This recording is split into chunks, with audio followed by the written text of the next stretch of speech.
आज अचानक सस्ता हो गया सोना। भारत ही नहीं, दुनिया भर में सोने के दाम गिरे हैं। 167 रुपये गिरकर चांदी 56,247 प्रति किलोग्राम हो गई। तो वहीं सोने की कीमतों में भी 382 रुपये की गिरावट दर्ज की गई है।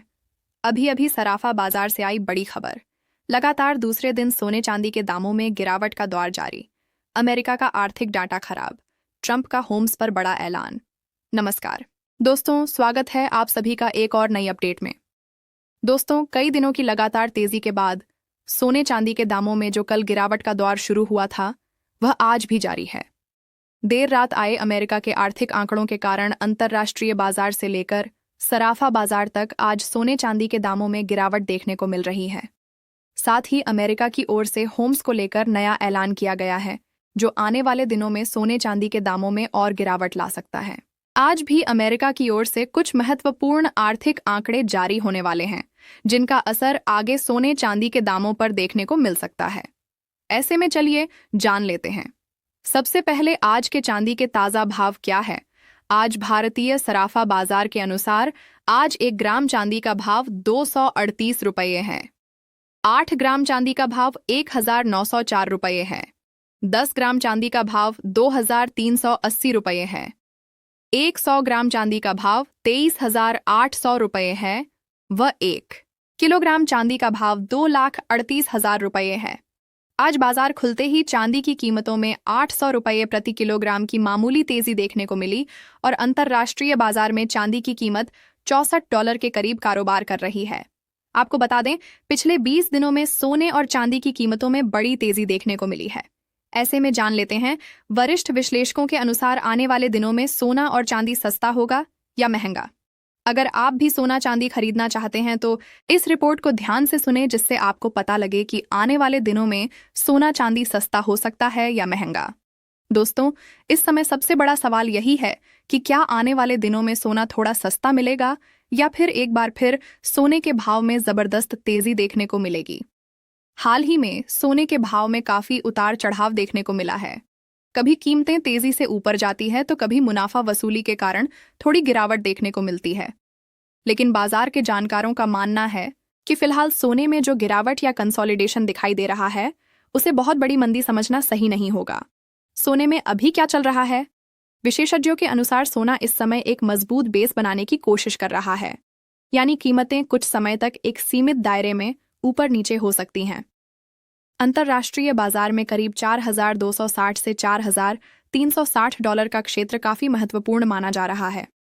अगर सोना इस रेंज में कुछ समय तक टिकता है और यहां मजबूत बेस बना लेता है, तो उसके बाद ऊपर की तरफ अच्छी तेजी देखने को मिल सकती है। वहीं अगर सोने में अचानक गिरावट आती है तो करीब $4,239 का स्तर महत्वपूर्ण सपोर्ट माना जा रहा है। इसका मतलब साफ है कि अगर यह सपोर्ट मजबूत रहता है तो सोने में दोबारा खरीदारी आ सकती है। क्या सोना कुछ दिनों के लिए सस्ता हो सकता है? अब सबसे जरूरी सवाल, हाँ, छोटी अवधि में सोने में थोड़ी गिरावट देखने को मिल सकती है। अगर सोना ऊपर जाने से पहले थोड़ा नीचे आता है और मजबूत सपोर्ट के आसपास रुकता है, तो इसे बाजार का सामान्य कंसोलिडेशन माना जा सकता है। यानी जो लोग सोना खरीदना चाहते हैं, उनके लिए गिरावट के दौरान धीरे धीरे खरीदारी करने का मौका मिल सकता है। लेकिन दोस्तों, यहाँ एक बात बहुत महत्वपूर्ण है। सिर्फ इसलिए कि सोना एक दिन नीचे आ गया, इसका मतलब ये नहीं है कि अब सोना बहुत सस्ता हो जाएगा और बड़ी गिरावट आने वाली है। लंबे समय में सोने का क्या रुख है? अगर लंबी अवधि की बात करें तो सोने के लिए तस्वीर अभी भी काफी मजबूत दिखाई दे रही है। दुनिया में लगातार आर्थिक और भू राजनीतिक अनिश्चितता बनी हुई है। अमेरिका और दूसरे देशों के बीच व्यापार और तकनीकी प्रतिस्पर्धा बढ़ रही है। इसके अलावा कई देशों के केंद्रीय बैंक अपने गोल्ड रिजर्व को बढ़ा रहे हैं। खासकर चीन की लगातार सोना खरीदने की रणनीति भी बाजार के लिए महत्वपूर्ण मानी जा रही है। अगर दुनिया में तनाव बढ़ता है, अर्थव्यवस्था को लेकर चिंता बढ़ती है या निवेशकों को दूसरे एसेट्स में जोखिम दिखाई देता है, तो सोने की मांग बढ़ सकती है। इसी वजह से लंबी अवधि में सोने के लिए तेजी का नजरिया अभी पूरी तरह खत्म नहीं हुआ है। तो खरीदारी कब करें? दोस्तों, अगर आपका मकसद शादी, घर या किसी जरूरी काम के लिए सोना खरीदना है, तो पूरे बाजार के बिल्कुल निचले स्तर का इंतजार करना मुश्किल होता है। ऐसे में एक साथ पूरी खरीदारी करने के बजाय थोड़ी थोड़ी करके खरीदारी करना बेहतर रणनीति हो सकती है। उदाहरण के लिए, अगर आपको आने वाले समय में 1 लाख रुपए का सोना खरीदना है, तो पूरी रकम एक ही दिन लगाने के बजाय अलग अलग स्तरों पर खरीदारी करने से कीमत के उतार चढ़ाव का असर कम किया जा सकता है। वहीं अगर आप ट्रेडिंग करते हैं, तो सपोर्ट और रेजिस्टेंस के साथ साथ स्टॉप लॉस का ध्यान रखना बहुत ज़रूरी है। अंतिम निष्कर्ष तो दोस्तों, पूरी बात को आसान भाषा में समझे तो आने वाले कुछ दिनों में सोने में थोड़ा करेक्शन या उतार चढ़ाव देखने को मिल सकता है। यानी सोना थोड़े समय के लिए सस्ता हो सकता है, लेकिन अगर सोना अपने महत्वपूर्ण सपोर्ट लेवल को बनाए रखता है तो उसके बाद दोबारा तेजी आने की संभावना बनी हुई है। इसीलिए फिलहाल तस्वीर यह कह रही है कि छोटी अवधि में सावधानी, लेकिन लंबी अवधि में सोने पर नजर सकारात्मक बनी हुई है। हालांकि दोस्तों, सोने के भाव पर अंतर्राष्ट्रीय घटनाओं, डॉलर, ब्याज दरों, तेल की कीमतों और भू राजनीतिक तनाव का सीधा असर पड़ता है। इसलिए किसी भी अनुमान को पक्की गारंटी नहीं माना जा सकता। अगर आप सोना खरीदने की सोच रहे हैं तो अपनी ज़रूरत, बजट और जोखिम को ध्यान में रखकर फैसला करें और बड़े निवेश से पहले अपने वित्तीय सलाहकार से सलाह जरूर लें। आज की यह रिपोर्ट केवल भाव बताने तक सीमित नहीं है, बल्कि आपको जागरूक करने, बाजार की गहराई समझाने और आत्मविश्वास के साथ सही कदम उठाने के लिए तैयार करने का प्रयास है। अब सबसे पहले अगर हम मौजूदा वैश्विक माहौल पर गहराई से नजर डालें तो साफ दिखाई देता है कि अंतर्राष्ट्रीय बाजार इस समय एक नाजुक संतुलन की स्थिति में खड़े हैं। निवेशक पूरी तरह आश्वस्त भी नहीं है और पूरी तरह घबराए हुए भी नहीं। शेयर बाजारों में उतार चढ़ाव, कच्चे तेल की चाल, डॉलर इंडेक्स की दिशा और वैश्विक राजनीतिक घटनाक्रम, यह सभी कारक मिलकर कमोडिटी मार्केट पर, खासकर सोने और चांदी के भाव पर सीधा असर डाल रहे हैं। इस तरह के माहौल में छोटी सी खबर भी बड़े मूवमेंट की वजह बन सकती है। निवेशक लगातार अपने पोर्टफोलियो को एडजस्ट कर रहे हैं और इसी रणनीतिक बदलाव का असर भारतीय सराफा बाजार में भी साफ दिखाई दे रहा है। आर्थिक और राजनीतिक माहौल अनिश्चित होता है तो हर अपडेट बाजार की धड़कन तेज कर देता है और खरीदार व निवेशक दोनों ही सतर्क हो जाते हैं।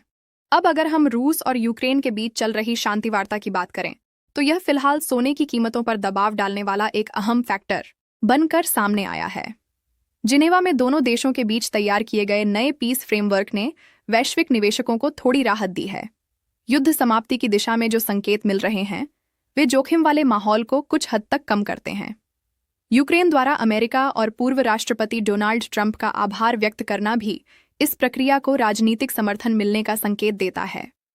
जब दुनिया में तनाव घटता है तो सुरक्षित निवेश के तौर पर देखे जाने वाले सोने की मांग में हल्की नरमी आ जाती है। निवेशक इस दौरान इक्विटी और अन्य ग्रोथ एसेट्स की ओर अपना रुख बदल सकते हैं। यही कारण है कि शांति की खबरें अक्सर गोल्ड पर दबाव बनाती हैं, जिससे कीमतों में ठहराव या हल्की गिरावट देखी जा सकती है। आने वाले दिनों के ट्रेंड की बात करें तो विशेषज्ञों और बड़े ब्रोकरेज हाउस जैसे केडिया कमोडिटी का मानना है कि सोना फिलहाल रेंज बाउंड मूवमेंट में रह सकता है।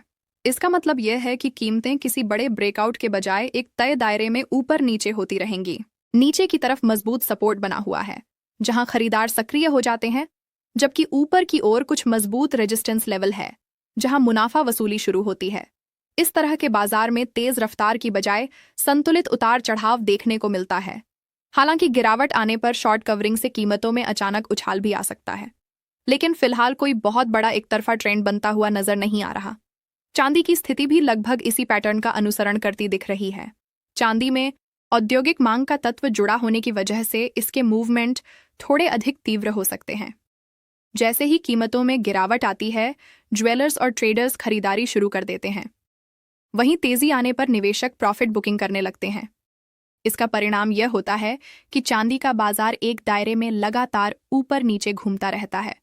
जब तक कोई बड़ा वैश्विक इवेंट, आर्थिक संकट या केंद्रीय बैंक की चौंकाने वाली नीति सामने नहीं आती, तब तक सोना और चांदी दोनों सीमित दायरे में ही रह सकते हैं। अब बात करते हैं उन वैश्विक संकेतकों की जो आने वाले समय में ट्रेंड बदलने की क्षमता रखते हैं। जापान में महंगाई दर लगातार बढ़ रही है और वहां के सेंट्रल बैंक पर दबाव बढ़ता जा रहा है कि वह ब्याज दरों में वृद्धि करें।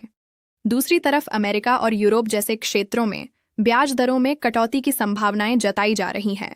अगर जापान दरें बढ़ाता है और बाकी देश नरम रुख अपनाते हैं तो इसका असर करेंसी मार्केट पर पड़ेगा, खासकर डॉलर पर।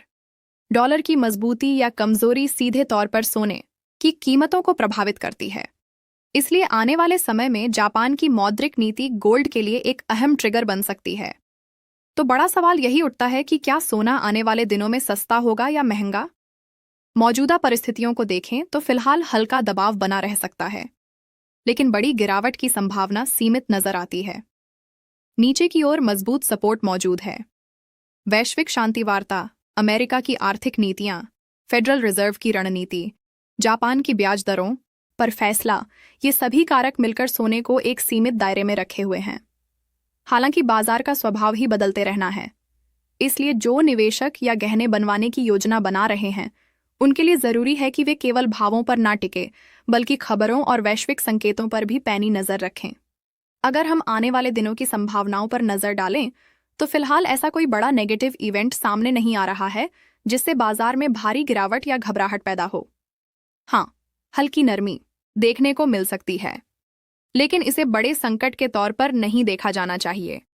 यह बाजार में एक सामान्य तकनीकी करेक्शन की तरह है, जहां लगातार बढ़ती कीमतों के बाद बाजार थोड़ी सांस लेता है। ऐसे समय में भाव नीचे आते हैं, सपोर्ट लेवल पर खरीदार तुरंत सक्रिय हो जाते हैं और फिर से कीमतों को ऊपर की ओर धकेलते हैं। इसलिए जो लोग सोच रहे हैं कि क्या कोई बड़ा क्रैश आने वाला है, फिलहाल ऐसा संकेत नहीं है। हालांकि अगर अचानक कोई बड़ा वैश्विक आर्थिक डाटा, जियोपॉलिटिकल तनाव या केंद्रीय बैंक की चौंकाने वाली नीति सामने आती है, तभी बाजार में तेज और अप्रत्याशित मूवमेंट देखने को मिल सकता है। दरअसल इस समय सोना और चांदी पूरी तरह न्यूज ड्रिवन मोड में है। अंतर्राष्ट्रीय खबर, हर आर्थिक संकेत और हर नीति परिवर्तन का सीधा असर इनके भावों पर दिखाई दे रहा है। जब गिरावट आती है तो खरीदार सक्रिय हो जाते हैं, वहीं जब तेजी आती है निवेशक प्रॉफिट बुकिंग करने लगते हैं। इसका परिणाम यह होता है कि बाजार में संतुलित लेकिन लगातार उतार चढ़ाव वाला ट्रेंड बना हुआ है। समझदारी इसी में है कि गिरावट को अवसर के रूप में देखा जाए और इस समय लालच से बचा जाए। यही रणनीति लंबे समय में सबसे फायदेमंद साबित होती है। विशेषज्ञों की राय के अनुसार आने वाले समय में सोने के दाम लगभग 6,000 रुपये तक नरम हो सकते हैं। फिलहाल किसी बड़े गिरावट वाले दौर के संकेत नहीं मिल रहे हैं। बाजार खबरों पर तेजी से प्रतिक्रिया दे रहा है। ट्रेडिंग करने वाले निवेशकों को विशेष सावधानी बरतनी चाहिए। बिना स्टॉप लॉस के किसी भी ट्रेड में एंट्री लेना जोखिम भरा हो सकता है। बेहतर यही है कि आप अपने फाइनेंशियल एडवाइजर से सलाह लेकर ही कोई बड़ा कदम उठाएं।